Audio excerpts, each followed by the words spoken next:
Thank you, Will. And hi, everybody from sunny Vero Beach, Florida. We're glad that 2020 is behind us. We look forward to a great year of Wagner programs.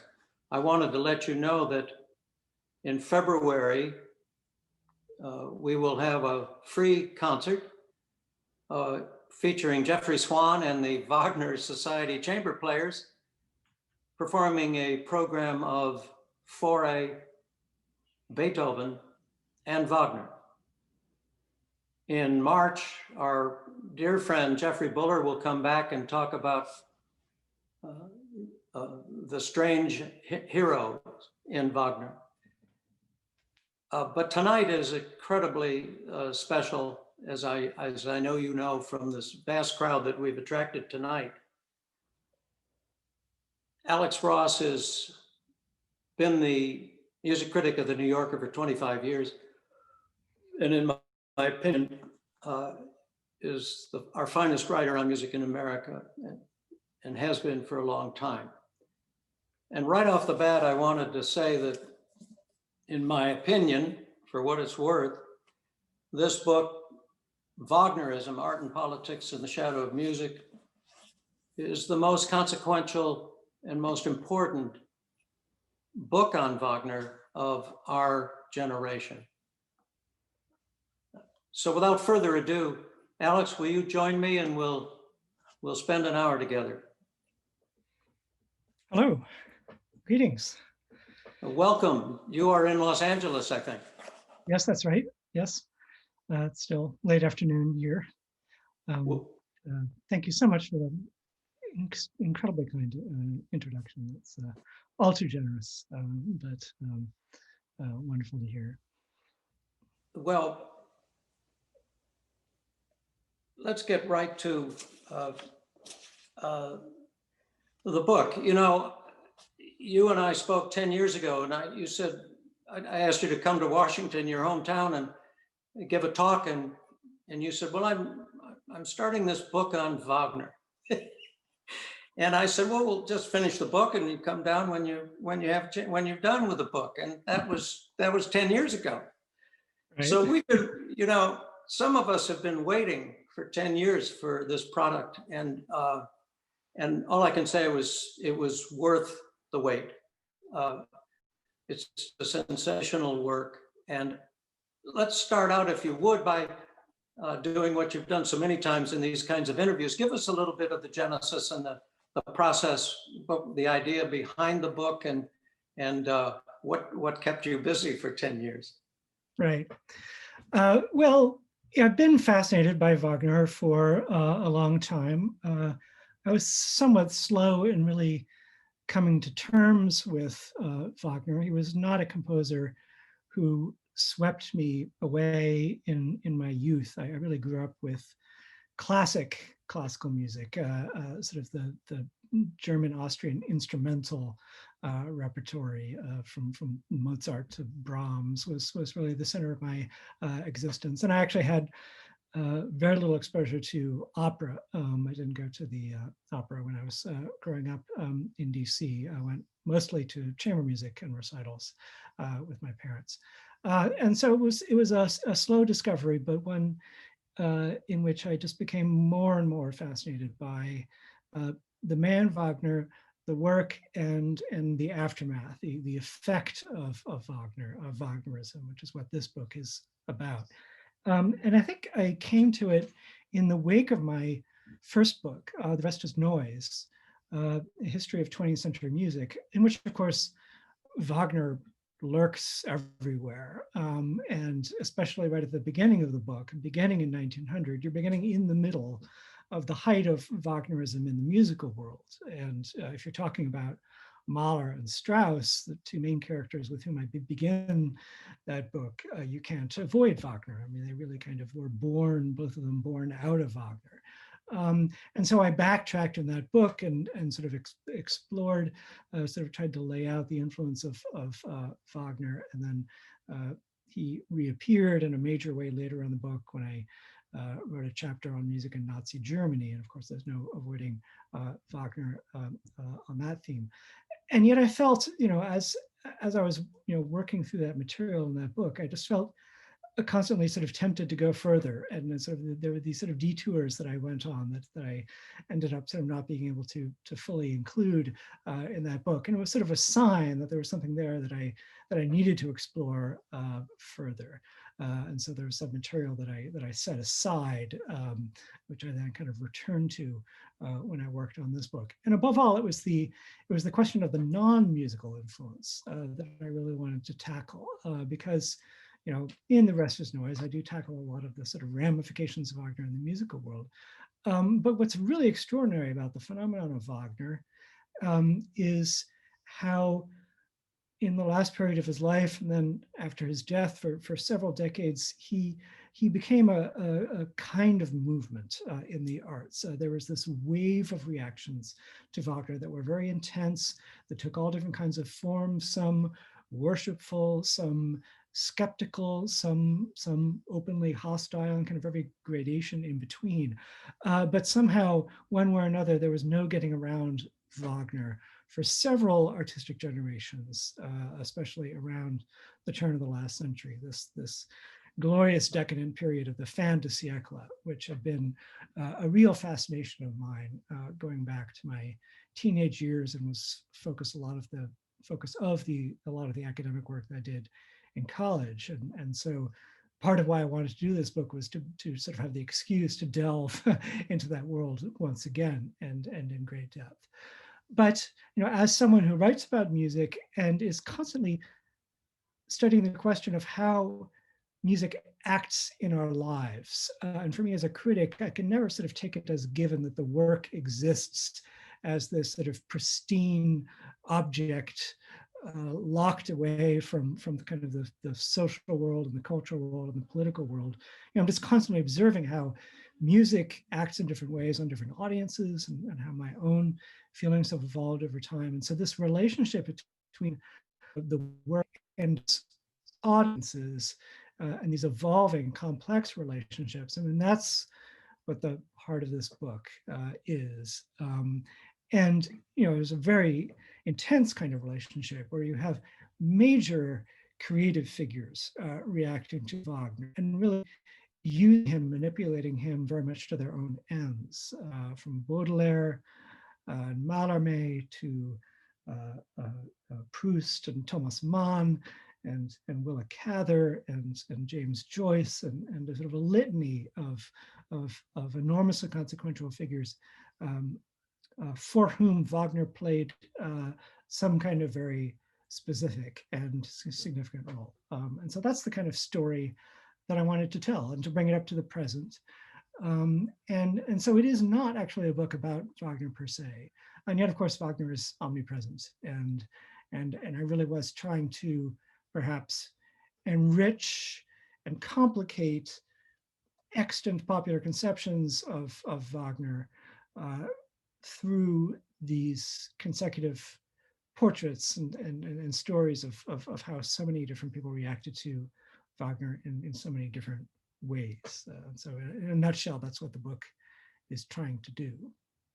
And that's why it took 10 years, more than 10 years, because it's an absolutely enormous subject, and just sort of the quantity of material that I was trying to absorb in the course of working in this book was really overwhelming at times, but at the same time, incredibly enriching for me personally.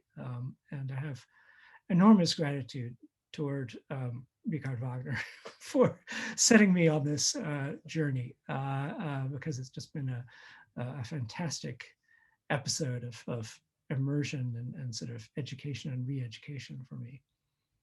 Well, everybody's amazed by the book. The word comprehensive is used a lot to describe it. And without, in one aspect of the value of the book to me is as a kind of reference work, because I know I will go back to learn more about theosophy and about people and about these obscure movements or to me, obscure writers that even reasonably well-educated people have forgotten or never heard of. And I think maybe even you in your vast knowledge of all these subjects, you found people maybe that you had never heard of or were not familiar with.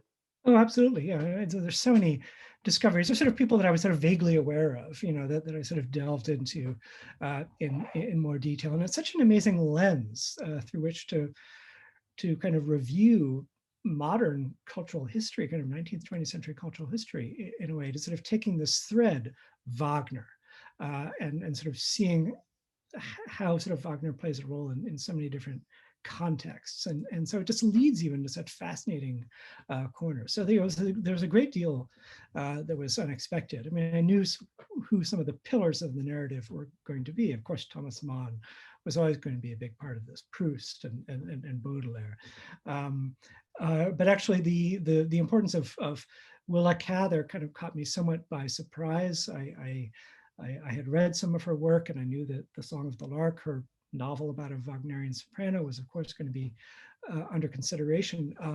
But I got so swept up in the totality of Cather's work and the question of how Wagner runs through the totality of her work that I ended up, which was not at all my initial plan, setting aside an entire chapter about her. And so that turned into a great discovery. And as I kind of detoured into sort of the world of Cather, I ended up going to Nebraska 3 times, visiting the town where she grew up, Red Cloud, and sort of becoming involved more with the Willa Cather Center there, and giving a lecture also in Lincoln at the university, and exploring the archive. And so I sort of developed these relationships with kind of the Cather world, which was just kind of this wonderful new landscape which opened up for me, all because of this book, all because I was sort of chasing this question of sort of, what did Wagner mean for a person such as Willa Cather?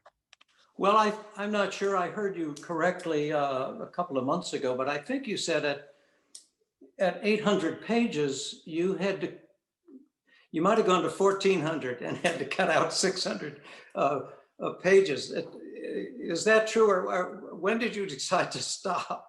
Yeah, well, that was, at a certain point, I think around the end of 2007, 2008, I had plowed my way to the end of the sort of the sequence of chapters that I'd set out for myself, but it was very long. It was 100,000 words longer than this final published book, which is a little over it's 230,000 words. So it would have been, a third again as long. And it would have been, but I don't know exactly how many pages, but well over 1,000 pages. And that would have been too much. I mean, not necessarily because the subject doesn't deserve a book of that length, but the material that I had it became very repetitive, and it was just very dense, and I really needed to make some decisions about where I was going to focus this narrative more. And I had to let go of a lot of fascinating material along the way. But ultimately, I did want to write a book that just had a kind of a sort of narrative flow to it, and a sort of a sense of coherence. I'm not sure if I actually achieved that. I could have continued trying to cut it down more, but I did face a crossroads where, am I really going to try to sort of produce a much more contained book that will just kind of strike at various aspects of the question of Wagnerism, or am I really going to try to encompass, a great deal of it in a single book, if not all of it, a great deal more? And I did decide to go that second route. And I felt that it was important just to sort of put together almost a reference work, a book that would not be so selective, that would really give a dense and rich overview of this whole question of Wagnerism, because actually no such book actually existed. And this is kind of somewhat to my surprise, I realized looking over the massive Wagner bibliography, there is no one book actually that really has attempted to do what I've done here. There are a lot of really superb, more focused studies of one aspect or another of Wagnerism, the question of Wagner's influence in the arts. But no one has been foolish enough to try to sort of put all of this between the covers of one book. So I thought it was sort of worth making that attempt and sort of having this book out there that really tries to cover the whole field, and then hopefully there are new avenues opening up here that other people will continue to pursue. Yeah, I thought you know. I sort of went big. I went for sort of the large scale version, even though I did cut out a great deal of the sort of monster initial draft, which I wrote, which would have been just, I think, indigestible because of the sheer quantity of material, and it lacked focus in a lot of ways. I think as I cut it down, I was able to really shape some of the more significant themes running through the book. Well, I was going to, on behalf of the Wagner Society, request a sequel, Wagnerism 2, but we'll just leave that for the moment. Yeah. But let's go to and when I meant the work as a reference work, I meant it in a very positive way, because it'll stand forever as the place to go to start a further exploration of lots and lots of important people, fascinating people. But let's go to the interpretive side for a moment. I think everybody, even those of us expecting it, were nevertheless stunned by the variety of reactions, the absolutely polar opposite passions of people who were reacting to Wagner. You know, you talk about purity and chastity and eroticism and decadence and Christianity and fascism and the irrational, the dream world, the psychological, feminism, homoeroticism, and environmentalism. And that list doesn't even start to cover. So I wanted to test you a little. I guess there are many one-sentence summations of Wagner. There's some of them are very, very quite good. Mark Twain's not so good, but some of them are very pithy. Brian McGee is an author that many of us admire. And I think at the beginning of the Tristan Cord, to paraphrase it, he says that Wagner, unlike any other artist and I guess we mean in European culture, reaches us because and affects us, because he reaches us and makes us come face to face with what we have repressed within ourselves. And I wonder if you would agree or elaborate. I mean, are people's this multivarious reaction all over the place, political or artistic, religious, philosophical? Is that what Wagner's done to us? Is unleashed something that each one of us has repressed and therefore expresses in a very different way? Does that make sense to you? Yeah, I mean, it's to some extent. I mean, I think in some cases it is sort of the repressed sort of something unconscious kind of rising to the surface. In other cases, I think Wagner, it's more a kind of amplification of a sense of self, of identity, of a sort of personal passion or preoccupation that the spectator is already well aware of.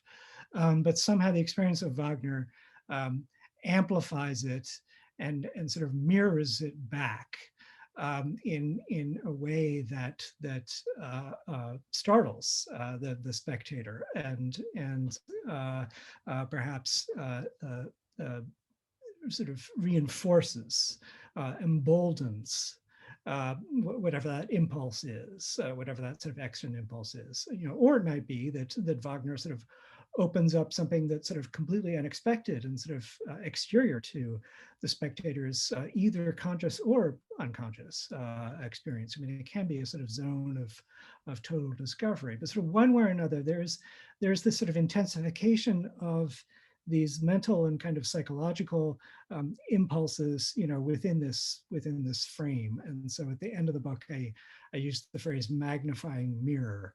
And I think that's sort of at the core of this effect that happens as people listen to Wagner. And because, the sort of individuals are so distinct and come from such different backgrounds, those images are going to be very different from case to case. And so the question of what the work actually is and what is sort of inherently Wagner becomes somewhat elusive when you have sort of so many selves being merged, with the work. And I think we still can, I think we all have a fairly precise sense, of what this work is. But it's this kind of refraction and sort of this refraction in so many different directions, so many different qualities is dramatic. I don't think it's unprecedented. I think there are artists through the ages who have sort of leapt completely outside of whatever kind of native world they come from and achieve this kind of universality. And sort of Shakespeare, immediately comes to mind. And sort of everyone has found a sort of different self and a different kind of meaning in Shakespeare. So something similar happens with Wagner, but there is also this sort of this intensity, which has to do with emerging, I think, of words and music and kind of the theatrical picture, this sense that one is really being carried along in this flow, in this musical theatrical flow that sort of lends even more of an edge to sort of all these kind of multivarious impressions. So again, it's that's intensification, that magnification, of the self kind of merging with the kind of images that are coming directly out of Wagner. And it's a mysterious process. I don't really feel as though I've gotten to the bottom of it, or really answered the question of why Wagner? Why did all this happen with Wagner and not another artist? I'm not sure if there is a really kind of crisp question you can answer, you can deliver to that question. But it happened. It was an event. It was a measurable and very consequential event in international culture. And it continues to sort of have its ramifications today. Well, I'd like to focus, with your indulgence, on you. You have a very brave epilogue and to the book, where you do talk about yourself and what Wagner did. And it wasn't, I'd like you to amplify, if you wouldn't mind, on your own experience. You've touched on it. I was puzzled and thrilled in a way by your honesty about how you walk out of a Wagner performance and not like some of us feeling affirmed or positive or redeemed or something. That's not a feeling you have had in the past. But can you talk about, you've talked about your classical German Austrian orchestral tradition. What happened? Was there a moment? I'll stop asking. Yeah, well, I made this kind of curious decision to end the book suddenly in this very personal voice, having really avoided the first person, throughout the book. And it was sort of on impulse. I was actually flying home from New York to Los Angeles. It was right before my 50th birthday. And I thought, if this book has just got to be, I'd set myself the goal. The book just has to be done, before my 50th birthday, because I finished The Rest Is Noise shortly before my 40th birthday. And I figured, it was just kind of a marker that I set for myself. And I was on the plane and I thought, I'm just going to sort of write a whole bunch of stuff for the epilogue. And I sort of spilled out all this stuff. And I was thinking, this is not possibly going to sort of use this in the final book, but I can claim, to have finished the book. I can claim to have sort of written this epilogue, and I'll sort of do something else later. And then I ended up sort of basically using what I had written very quickly on the plane in the final book. And I sort of ended up enjoying the effect that I was now stepping forward with my own eccentric, sort of disorderly, passionate response to Wagner, in the wake of sort of all of these other dozens, hundreds of other figures whose peculiar relationships with Wagner I had traced. And so just as a way of ending, to kind of step forward and do that myself. But yeah, I mean, it was not a kind of straight, easy path for me to Wagner. I resisted him very strongly when I first heard him, just on a musical level. The music just didn't make sense to me. And then in college, when I was studying the fin de siècle and studying 19th, 20th century European, especially European history and literature, Wagner just seemed to be this problem to me. I sort of saw Wagner through the lens of anti-Semitism and proto-Nazism and sort of questions of degeneration and decadence and then sort of fin de siècle culture. And so it was really a much more kind of detached and kind of sort of skeptical relationship. And yet at the same time, I was listening to the music. I mean, I think the Furtwängler recording of Tristan was a turning point for me. The prelude to the third act, I just remember listening to that over and over again and feeling there's something there which I hadn't encountered in other music. And I do associate, sort of especially through my 20s, when my life was sort of rather chaotic in lots of ways. I was going through some rather dark moments. My experiences of Wagner are sort of wrapped up in those moments in my life, including some rather embarrassing ones. And I recount how a relationship of mine that I was very heavily invested in at the time ended immediately after a performance of Die Walküre at the San Francisco Opera in 1999. And it was just a kind of a horrifying moment. And so I guess, I mean, it's not that I don't feel bliss and transcendence and transport, listening to Wagner, I certainly do, but also, I have felt, I mean, just Wotan's monologue in Act 2 of Walküre has always been so important to me as this crisis, as this sort of psychological collapse, and it's so powerful because it actually doesn't give you, at least at that stage of the opera, there is no clear resolution. I mean, it sort of ends just in this absolutely bleak fashion, das Ende, and there's a kind of rawness and directness to Wagner's depiction of this very dark psychological state, which I think was sort of almost unprecedented in musical theater, and it sort of is aligned with sort of the very greatest moments in theater and literature, where we feel as though we're entering deep into someone's very troubled world, and it's not being kind of cleaned up for us. It's being just given in this very, very direct and powerful way. And so that that just always was just part of how I fell in love with Wagner. Was really actually coming to terms with some of the really darkest and most chaotic moments in his work, and then sort of feeling kind of my own experiences reflected in them at that time. And it's gone through all these different phases too. And since then, I've just become more and more interested in Parsifal over the years as this sort of complex spiritual object. That's a very different kind of relationship from the a very different question from the sort of psychological tumult of the Ring. But yeah, it's always somehow reflected aspects of my life, and I think I'm sure that's true for so many people.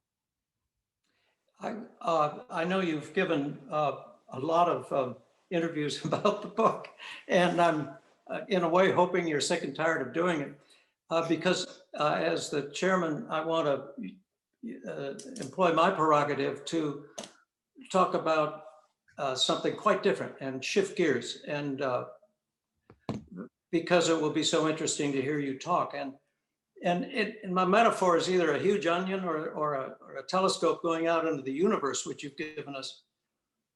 And I want to compress that and forget the man, forget the philosophy, forget the religion, forget what these operas mean to other people. Because at the end of the day, one of my favorite images of Wagner is just a man sitting at a piano with a pencil and a piece of paper. And all he's really left us in terms of his artwork is a orchestral score. It is immutable. I hope. We certainly change what we see on the stage in the hands of either gifted or ungifted directors. But nobody's really changed the notes yet. Nobody's changed the harmonies. Nobody's really changed the words yet. And that's what we're left with. And I want to take a cue, again, very personal to me, from Nietzsche, whose one sentence, one phrase about Wagner resonates so strongly with me, as I've listened for 65 years to this music, and that is Wagner as miniaturist. And what I'm getting at is, it always seems to me all these other things, rightly so. The biography was so big. It's fun. I mean, you could spend a lifetime on it, or Ernest Newman did. But at the end of the day, it's the musical, not just the music, but the musical craftsmanship. This wasn't a guy magically waving a wand. This was a guy with a pencil writing a certain chord, modulating into another chord in a certain way. And as you say in the book, and obviously I agree with you, it's these thousands and thousands of tiny moments that are artistically so great and so powerful, that it's those things that I think we sometimes overlook. And I wanted to do something because I can, and that is, I want to play 3 little clips and let you talk about them. The first one I know you've written about, and it's the little phrase that is a kind of orchestral coda to the Fricka Wotan scene as Fricka leaves the stage, and has been cited by many, many great conductors as that's why they conduct the Ring, is to conduct that phrase. But let's listen to it if you would agree to do that, and would love to hear you talk about it. Will, could we have the Die Walküre clip, please?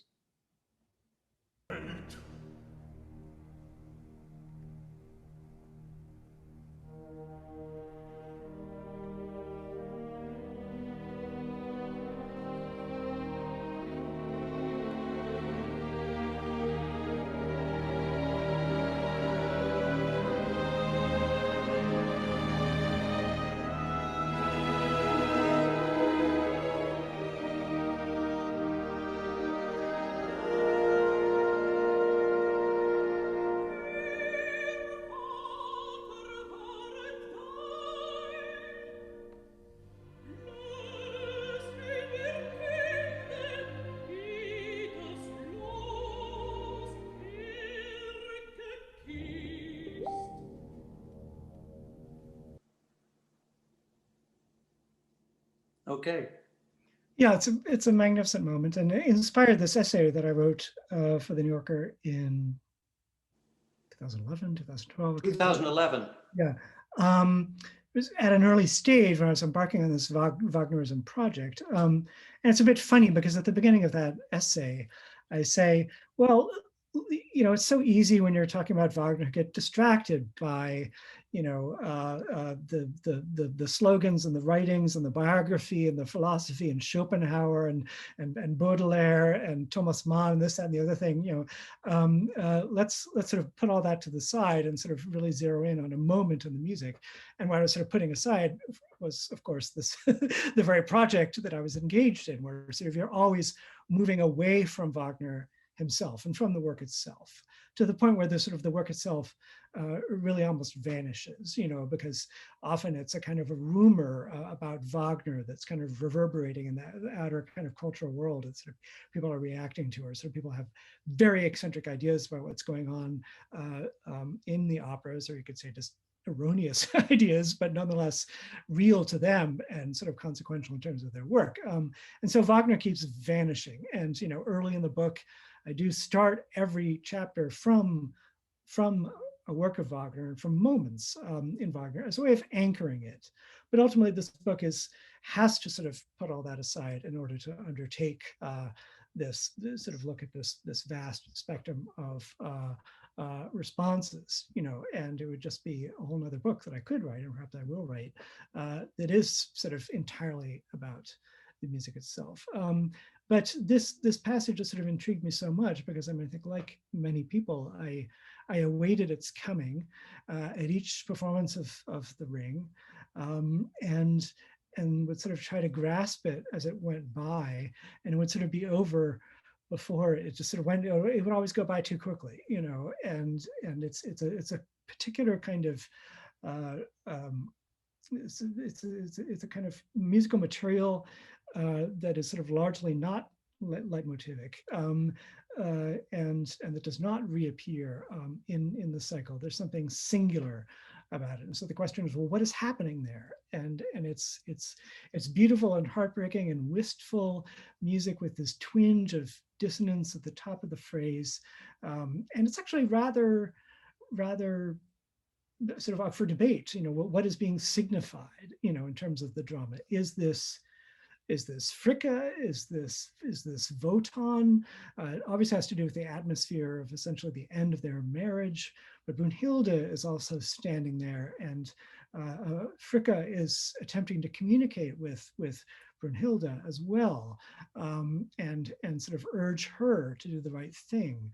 And so there could be an aspect of the relationship between the two women as well. But the point is, it's actually not inscribed, and Wagner himself, perhaps fortunately, never specified exactly what is going on in this passage, of giving us the freedom sort of to make of it what we will.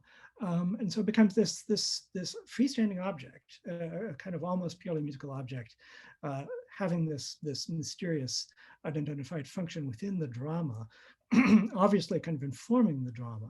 And there are all different ways you can stage it and sort of make it very much about a moment in the drama. I've seen a bunch of stagings where there's some kind of attempt at a reconciliation or a final embrace between Wotan and Fricka, which fails or falls short, and that certainly fits with the music, but it could be something quite different. And I think it's in E flat major, which is the key in which the Ring begins, and sort of there's a kind of resonance to that as well. But it is this case, and it is this sort of aspect of Wagner in general, where if you take a single moment and you delve in and you zero all the way into this sort of microscopic level, and there's still so much to look at, from note to note, and in relation with the text as well. And so this kind of this myriad quality, the sense that you're not going to be able to pin it down, that it can be interpreted in a number of ways. It's just it's a very, very powerful moment in the cycle for me, and I think also as the prelude, sort of setting the stage for Wotan's collapse. I think it's also very important that way. Yeah. The second clip I want to play is from Meistersinger, and it's I can't find the words to describe how wonderful it is. It occurs between two of the biggest moments in all of opera, maybe in all of music, and that is the first half of the third act of Meistersinger. And it occurs after the triangle scene, which after all is the climax of the opera, and the immortal coda, which is the quintet, after which the opera might just as well have, the curtain should have fallen maybe, and the opera's over. But in between, there are about 10 bars of music of the most extraordinary and subtle and nuanced harmonic modulation. And what I'm getting at is Wagner had to be considered among the greatest in the use of harmony and the knowledge of harmony and composition of harmony, where he goes from one scene where Sachs is happily in the key of C major, bringing the 5 characters together, and then the quintet. And he goes through a whole series of way over my head harmonies, but he arrives at the farthest key from C major, which is G flat major, with 6 flats. Mm-hmm. And of course, it's the perfect tonality. It's the perfect key for the quintet. But Will, would you play this clip, please?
You know, you've had this high emotion of the triangle scene, and then you're kind of restless in your seat, and you might cough and get ready for the quintet, and you might miss that.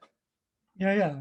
No, it is extraordinary, and I took up the score here, and I was looking at it, and yeah, it is a peculiar route that he takes from C major to G flat major, which you could just, of course, sort of go along the circle of fifths, or the sort of various shortcuts you could take. But it is much more this wandering. It is this kind of unexpected series of steps, and this is, of course, sort of entering a dream world. And I think that's sort of the important thing, is the sort of leap from C major to G flat major.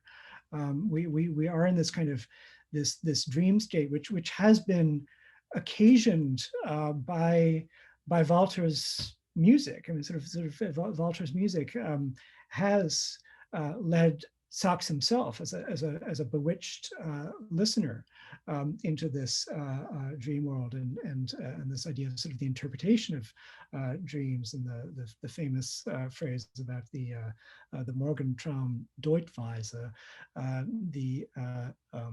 the morning dream interpretation melody, which sort of can be very easily shortened to Traumdeutung.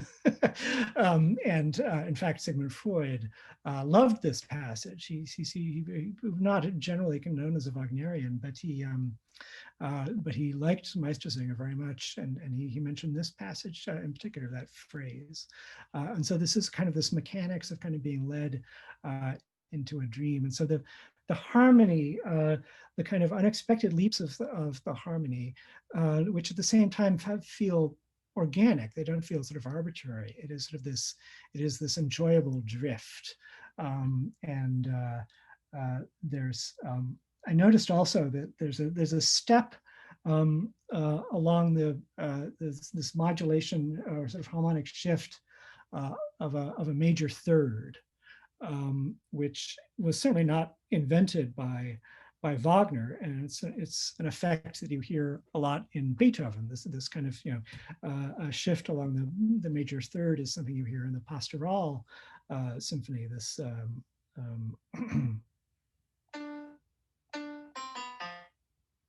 sorry, this is going to sound terrible. This kind of I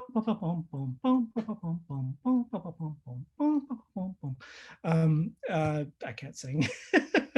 But it's this the kind of shift that it's sort of this sort of brightening effect, this kind of sort of this sort of radiance as you sort of step from the one chord to another. Here it's E major to A flat major, and he touched on that progression before. He touched on it when Sachs is talking about the rules and setting your own rules and following them. Ihr stellt sie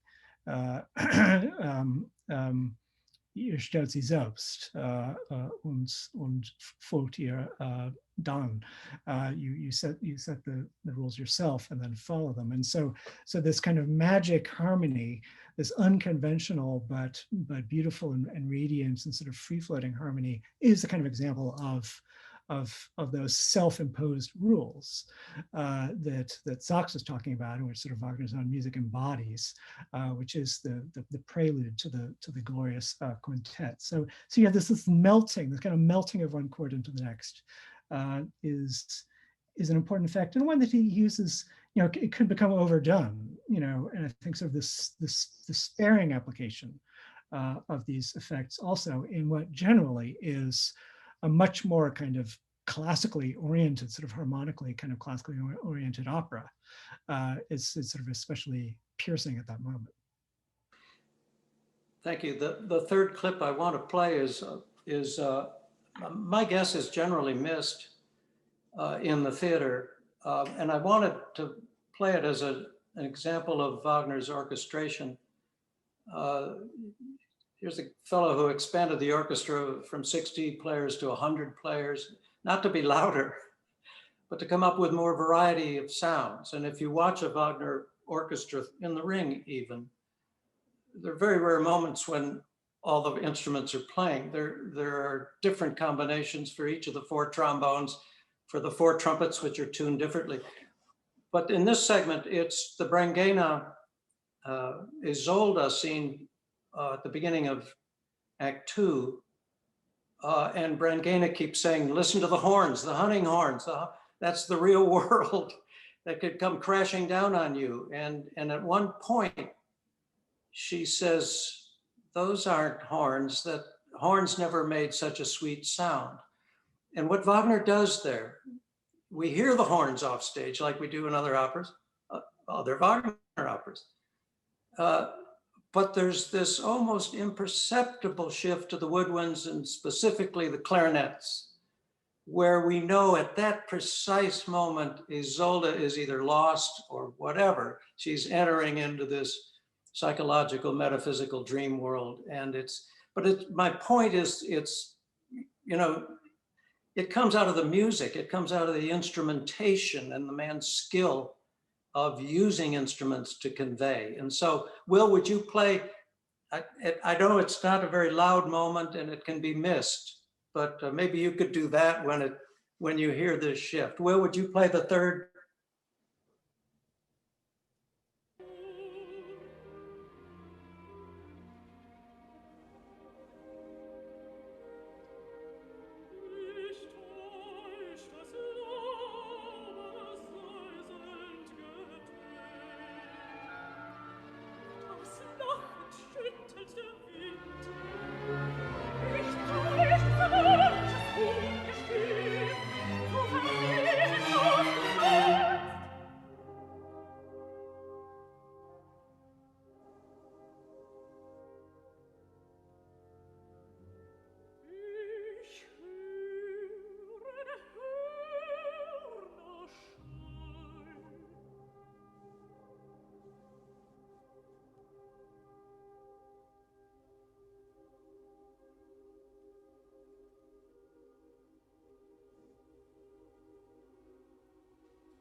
There's also that extraordinary key change which accompanies that as she moves from one world to another. Right, yeah. I mean, there's just several different levels on which this is amazing. I mean, first is a kind of naturalistic depiction of a sound fading away into the fabric, the sort of, the ambient soundscape, and so literally the horns are fading out of the range of hearing and are being subsumed into whatever else sort of sounds are sort of rustling or birds, or and so it's that effect, which I think we're all familiar of. The sound is fading, can I still hear it or not?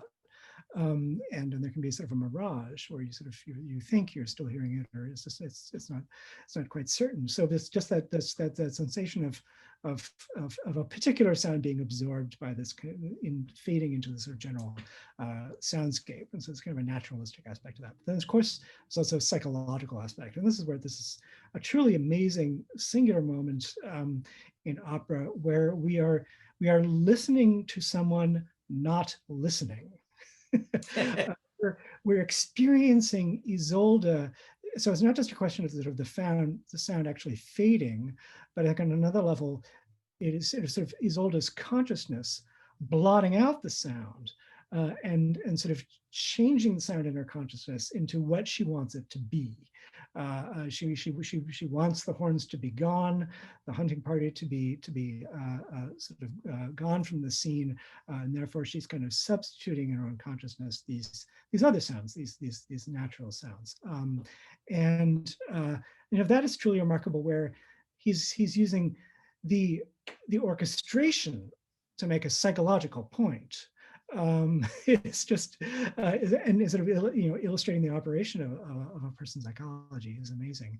And there's always been a lot of talk about the blendedness of Wagner's orchestration, the blending of timbres, and this was undoubtedly a sort of very particular characteristic that he developed, and I think he took pride in, the sense where it's hard to tell sometimes exactly what instrument or combination of instruments is producing a particular sound. And you think of the incredible blend of oboe and trumpet in Parsifal, where sort of the oboe plus the trumpet create this new instrument that had never existed before, and that sort of unearthly kind of otherworldly quality. And then I think of Adorno's famous critique of Wagner, where he says exactly this kind of constant blending of timbres it's a phantasmagoria. It's a kind of product where sort of the individual workmanship of the laborers is being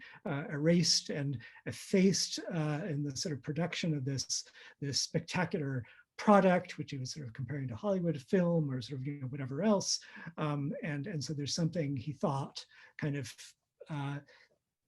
sinister in that blending of timbres, or somehow deceptive, that it's a trick. And I think this instance really undercuts that critique in a very particular way, because this blending of timbres is being used to make a point about Isolde's psychology. It's nothing is being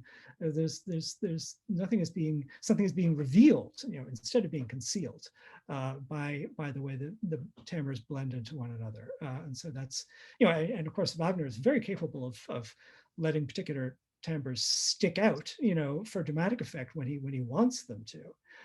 So I think when he is blending the timbres in this way, there is a reason behind it. He's not just doing it for the sake of creating this dazzling object. Everything in Wagner has a theatrical intention, I think, a theatrical purpose.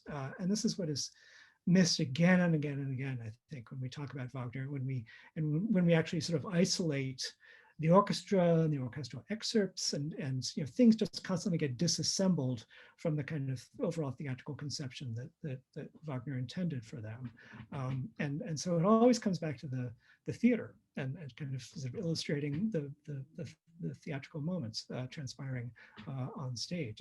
It's ultimately very simple, but the complications are inevitable. Well, thank you. It's such a thrill for me, and I know for our audience, to hear you talk about the music. I know you've agreed to answer some questions from our members. A warning, this is a Wagner Society. It could go on for 7 or 8 hours without a hitch. I want you to call an end to this when you need to get to dinner or get someplace. But the way we're going to do this is Will has been collecting questions and he's going to pose them now. So go ahead, Will. Turn on the lamp because I'm sort of descending into gloom here. And for folks who are listening, you can go ahead and type your questions into the Q&A chat. Please don't put them into the chat box. It's hard to read those, so use the Q&A function. And Alex, I got a question early this week from Michelle. She has 2 questions. I really enjoyed your discussion of politics and prose, and noticed that at the beginning you thanked Paul from St. Albans for being there. Just curious, were you referring to Mr. Herman or Dr. Piazza? Which I know both. It was Dr. Piazza. I'm sensing a St. Albans or NCS person there. Yeah, there are 2 Pauls that were really important to me at St. Albans, which I attended from the 8th grade to my senior year, Paul Barrett and Paul Piazza, my 2 English teachers, who were just really, really important in developing my skills as a writer and kind of reining me in a little bit, because I was just sort of unleashing a lot of sort of purple prose in that period. I'm still guilty of that somewhat. And so they were always just very gently, very wisely kind of pulling me back. But also Paul Barrett, my senior year, I conceived this independent study project and went through it with him on the topic of fin de siècle Vienna.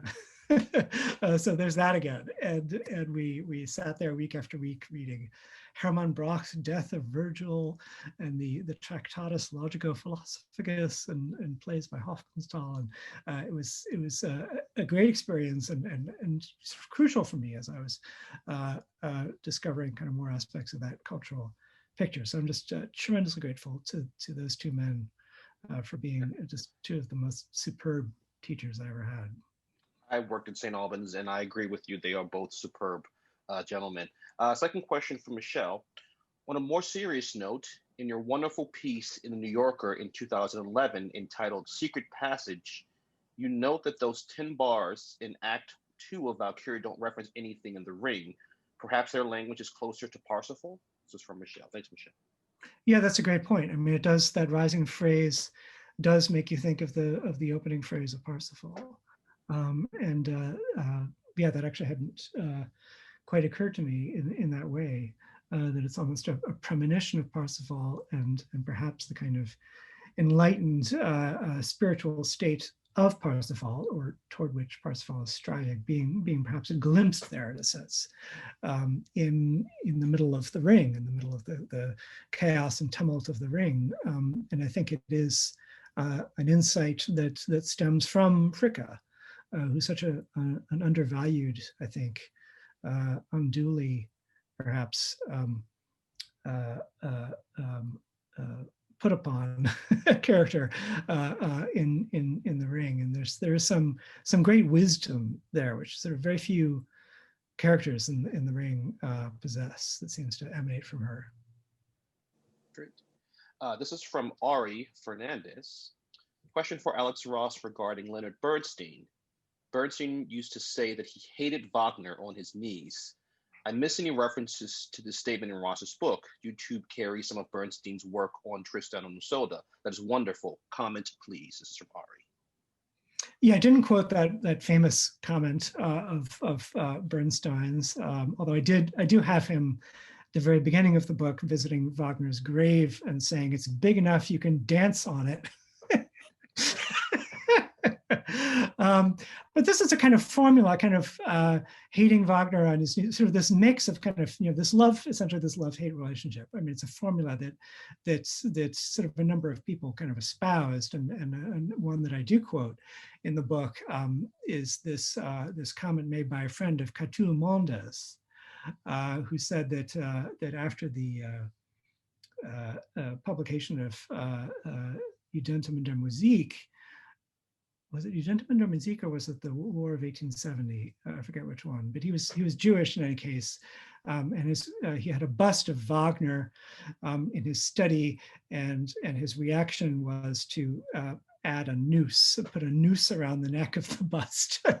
So, and this sense that we so often have, and many people have in their relationship with Wagner, that one has to kind of set one's love and appreciation against kind of another impulse, and sort of acknowledge his hostilities, his prejudices, and one's own kind of resistance and opposition, which is such a common syndrome in Wagner, which is so interesting. There are very few figures in cultural history who continue to sort of stir up this conflict in the way that Wagner does. It's really fascinating.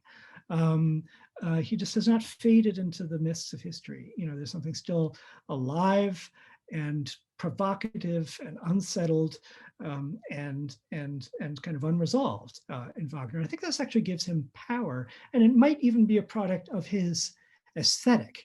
We think of it as a product of his anti-Semitism and his political views, and somehow it's kind of the sort of the aftermath of sort of the result of that, and that's certainly true.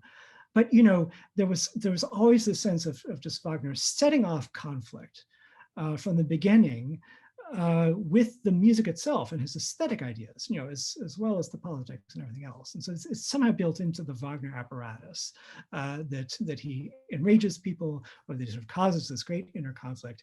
And I think it is actually crucial to the part of the sort of perpetuation of the kind of spell that he casts.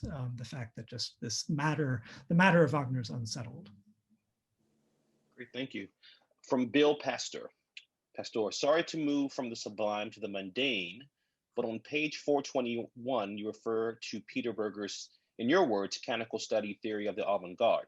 I've been trying to read it, but find it very opaque. Is it worth the pain and suffering that I'm presently experiencing? Should I continue plowing through it? And what is the gold nugget I should expect to find at the end of the rainbow? It's very funny. Well, it is a difficult book. I actually tried to read it in college and found it somewhat intractable. And this was at a time where I was just kind of regularly reading very intractable books all the time, Adorno and Derrida, post-structuralism. But that is a sort of particularly hard nut to crack. I think I found it sort of when I went back to it this time, working on this book and working on the question of modernism. I think if you read it in relationship with sort of these debates over modernism, he is making an important point, I think, about sort of a particular aspect of the avant-garde, sort of the relationship between kind of the avant-garde and the sort of more canonical modernism. And but it is, if I don't know if it's absolutely essential if you're struggling with it to get all the way to the end. There's a marvelous book by Michael Levinson called Simply Modernism, which I found to be an excellent, crisp, clear overview of a lot of these questions. The question of how do we define modernism and what does it amount to? And that's also a book that really gives Wagner an important place right from the start in terms of how he conceives of modernism. Wagner is, for him, a very important progenitor. And I think Wagner is very often overlooked in a study of this kind. And sort of there in Levinson's book, he's right front and center. So that's a book I recommend. Great, thank you. Years ago from Yale University Press, I believe. Question from Wayne Blackman. Without the Wagner chord, no Ludwig's bankrupting Bavaria, so no defeat of France and German Empire, no World War I, no World War II, modern world, no rap music. That's Wayne. Aha. I don't quite follow completely, but it's an interesting train of references. I mean, I think it is interesting to sort of see the effects of these, as we were talking about, sort of purely musical moments kind of ricocheting outward. The rap music is something, as I lose you a little bit with the rap music. I think everything up to and including World War II kind of has a lot to do with Wagner, but I'm not sure what rap music, how that fits in, but certainly worth exploring. Thank you. From Jack Roth, in your book, literary influence and influence in the other non-musical arts seems to end with Virginia Woolf in the 1930s. In the late 20th century, you emphasize Wagner's influence primarily on the cinema. What is Wagner's non-musical influence in current non-cinematic culture? Yeah, I think it's actually quite considerable. And I tried to touch on as much of it as I could in the final chapter of my book. And, given the immensity of the territory that I'd already traversed, I just couldn't continue to sort of go into kind of one example after another without, I felt like there was a danger of just exhausting the reader completely. I just sort of kept envisioning a reader kind of struggling with the book and eventually just sort of tossing it at the wall just because it's just one kind of weird name too many. But there were kind of figures that I really wanted to include. Julien Gracq is a wonderful example of a later French literary figure who was really picking up this long tradition of French Wagnerism and sort of extending it a bit further. Someone of a more or less kind of surrealist background, sort of came up with the sort of surrealist movement, but sort of had a strong attraction to Wagnerian myth and sort of Wagnerian narratives, and especially Parsifal. The Balcony in the Forest is a really remarkable book that I recommend strongly. And again, this was a discovery that I made. I may have seen the name Glock at the time I was starting this project, but he was essentially new to me, and a beautiful book. It's a memoir of the phony war of the first year of World War II. When nothing was happening on the Western Front, and it's autobiographical, and Grok was sort of thinking back to his own experiences. But Parsifal sort of keeps he quotes the opening line of Parsifal at the very beginning of the book, and there's a sense that he's sort of wandering in this kind of Wagnerian forest in his mind, even as he experiences the reality of this sort of almost war, this sort of imminent war. I talk about Philip K. Dick. I talk about Ingeborg Bachmann. I talk about William Gaddis, and there's a lot more there. I mean, I could have included many other examples in literature as well as visual arts. Anselm Kiefer is an extraordinarily important figure in terms of the strong Wagnerian presence in his work. But as I write about in the New Yorker this week, David Hockney also has a strong attachment to Wagner. And in the New Yorker this week, I recreate Hockney's famous Wagner Drive in the Santa Monica Mountains, which I was able to piece together with the help of a scholar who's written a whole thesis on Hockney's Wagner Drives, as well as Hockney himself. So there's much more to be talked about. I feel like Wagner after 1945 could be a book in itself. It's something where I just felt especially frustrated at just sort of not being able to include more, just because of the frame that I developed for the book. There just wasn't that much space left, for that post 1945 period. Great, thank you. Roger Klein asks, at the end of the ring, is only Albrecht left, and therefore does the whole thing start again? No redemption, no future with human beings in charge with the death of the gods? Well, it's kind of the great mysterious question, isn't it? I mean, and what on earth is going to happen in this world, immediately after the end of the ring? And Albrecht does seem to be still alive. I mean, the fact that he's visiting Hagen in Hagen's dream puts him in perhaps some not quite ordinary mortal category, but he's still out and about. Gutruna still seems to be alive, as far as one can tell. And then there's all these other people standing around, whoever they are, miscellaneous Gibbelkums, I don't know. I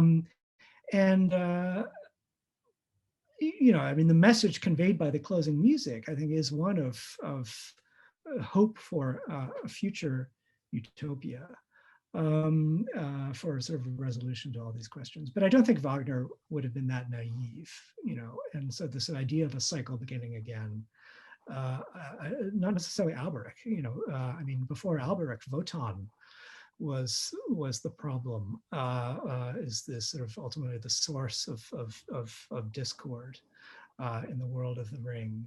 And so, power will resurface, and the sort of grasping after power will resurface. But for the moment, one can enjoy the sensation that we have, arrived at some resolution. It's this question arises at the end of every Wagner opera. I mean, what exactly is left, at the end of Tristan, at the end of Parsifal, and there are these beatific, transfigured moments, but you're not sure whether the realist in Wagner, who is so I think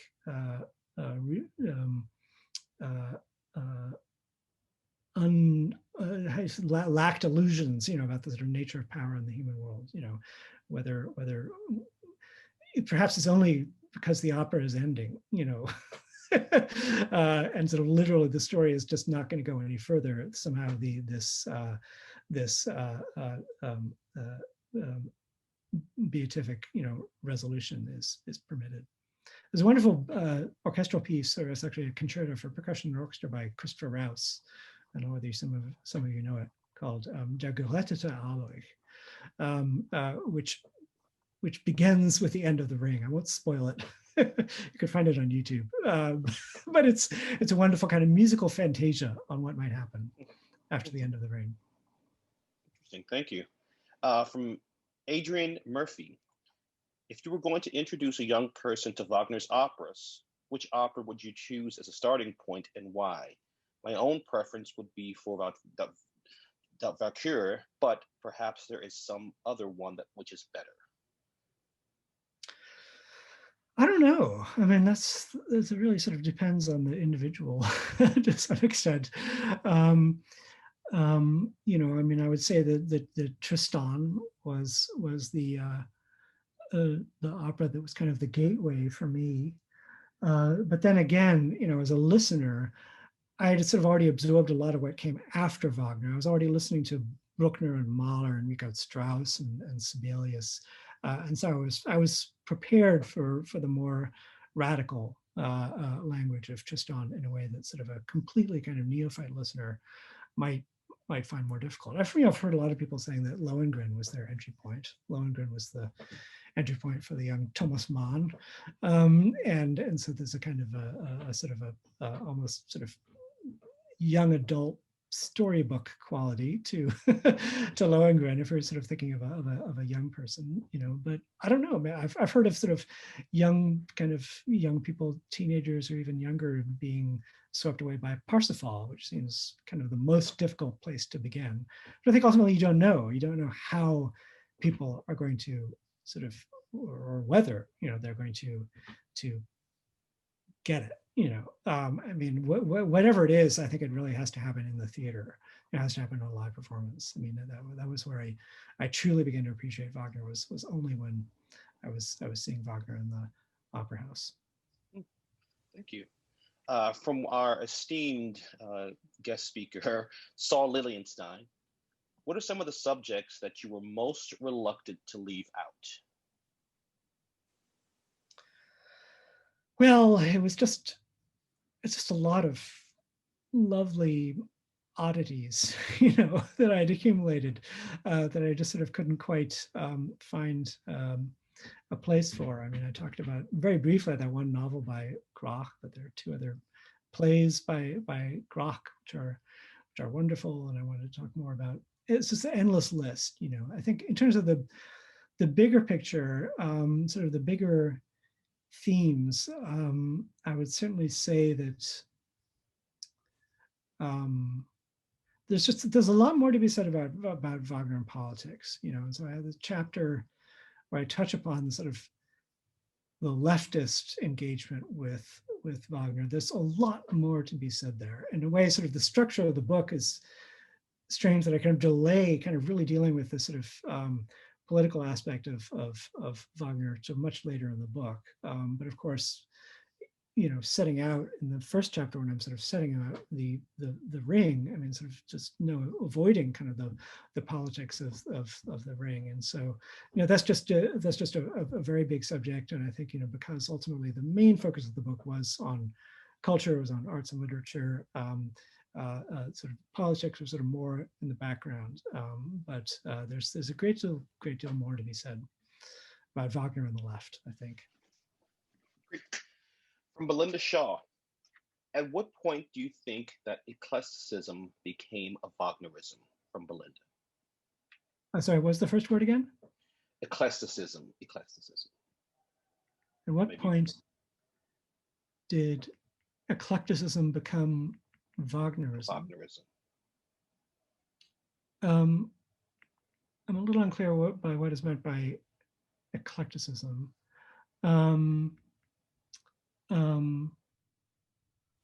Did she say classicism or eclecticism? Eclecticism. Yeah, I'm afraid I'm a little confused by that. I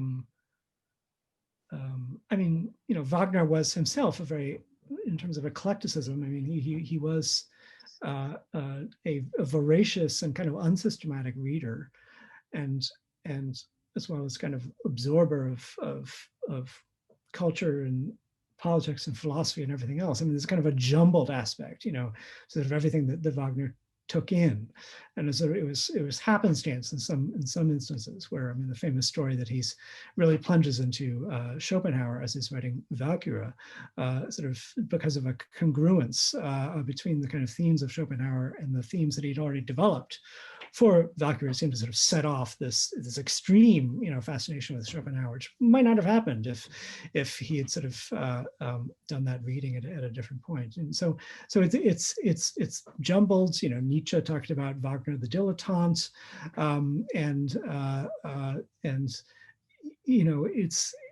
and yet, I think the cohesion that is achieved in the kind of the theatrical universe that he creates has this fascinating way of binding together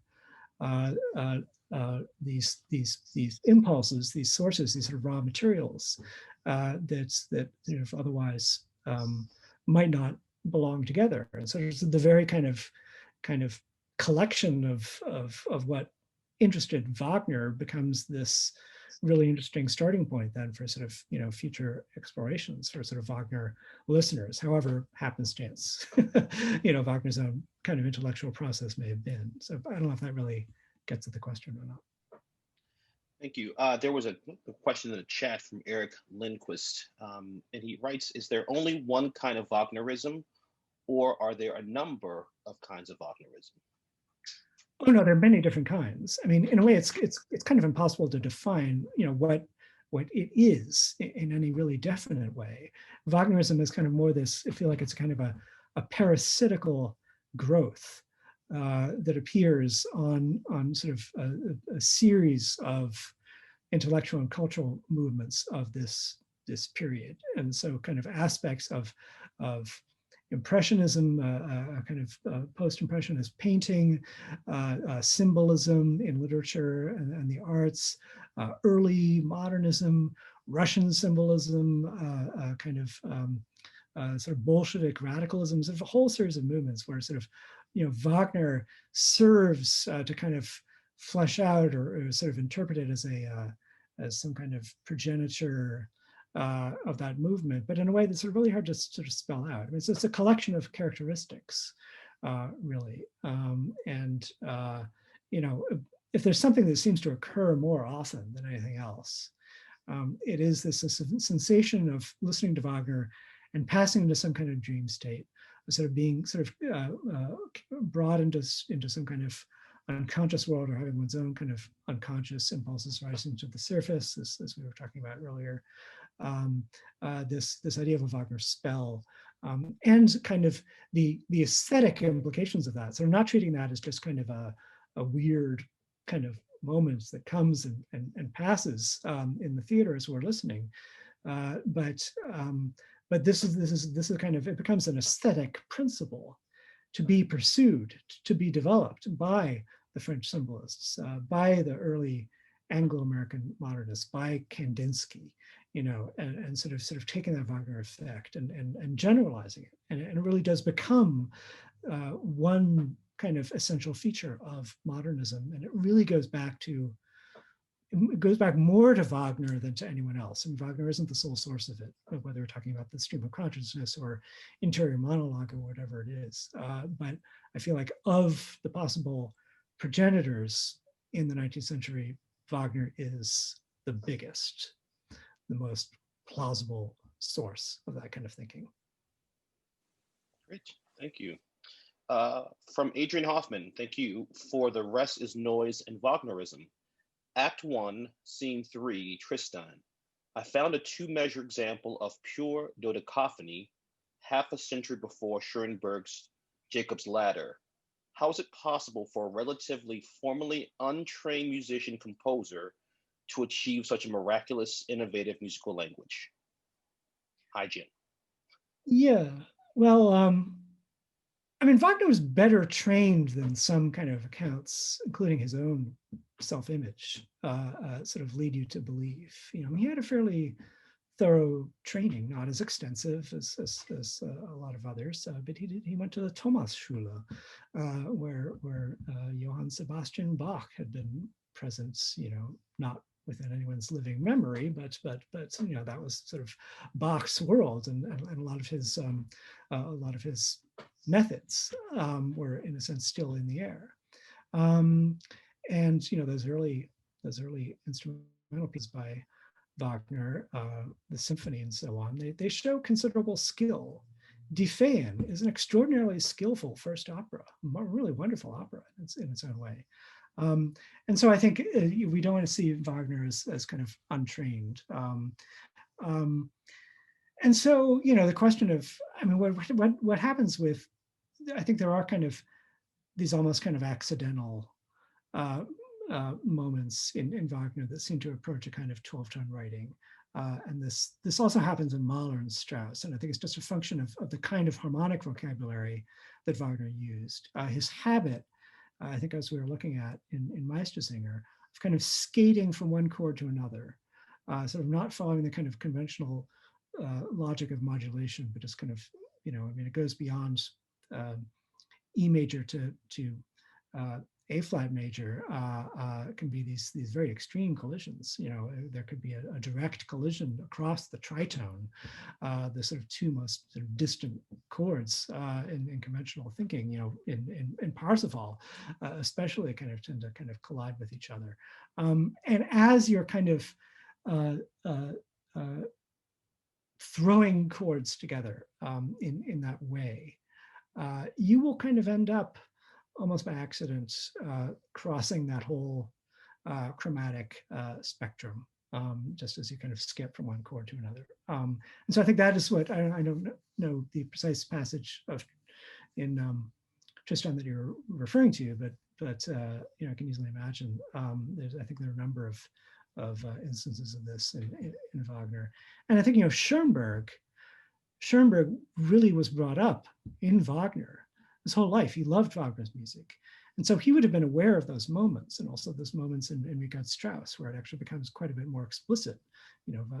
Richard Strauss is fairly consciously and deliberately kind of, bringing together the whole kind of chromatic spectrum. And he sees those moments, and he kind of seizes on them, and so he wants to develop that effect further.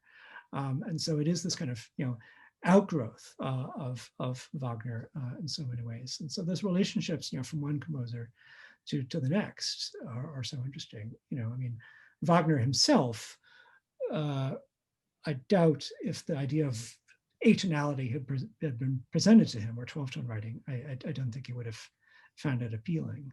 And in fact, toward the end, he was hearing those late piano pieces by Liszt, which really do border on atonality, the Bagatelle, Sans tonalité, and a couple of those piano pieces are just very murky in terms of their harmony.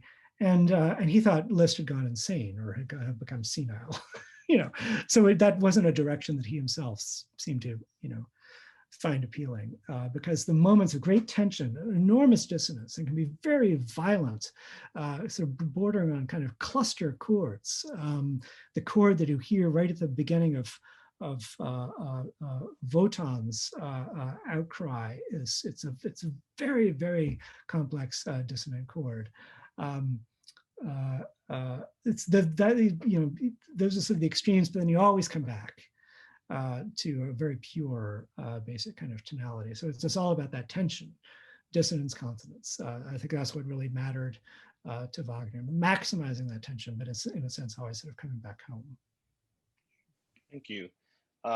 We are heading into our, what is this, an hour and a half now? How are you feeling for a few more questions? Maybe one or two. I probably should begin to think about dinner. Okay, dinner. All right. From Wolfgang Porzik, a monumental work. Congratulations, Wagner and Nietzsche. You talk about a father-son relationship. Was it a one-way relationship, i.e., only Nietzsche impacted by their relationship? Any relevant influence Nietzsche had on Wagner? Well, that's a really interesting question. I think it was very much a two-way relationship. And Wagner had a long history of essentially pulling these young men into his orbit and sort of using them as factotum as kind of, servants running around doing his bidding, these kind of devotees who would kind of abase themselves before him. And it was something that he, quite deliberately made use of. But Nietzsche was just not another one of those. Nietzsche, there was a very, very strong relationship that developed between the two of them. Nietzsche was adoring, but also, Nietzsche was, I think, outspoken. And I think Nietzsche argued with Wagner, even at that period when he was sort of his Wagner worship was at its most intense. This is at least what he says, but there's no reason not to believe him. He said that he argued with Wagner, and that Wagner would sort of admit that he was wrong, mistaken about whatever it was. His whole dream, the so-called break, I think really happens because Nietzsche wants to carry that argument out into the public. And so when he writes "To Human, All to Human," he wants to kind of sort of take this back and forth public.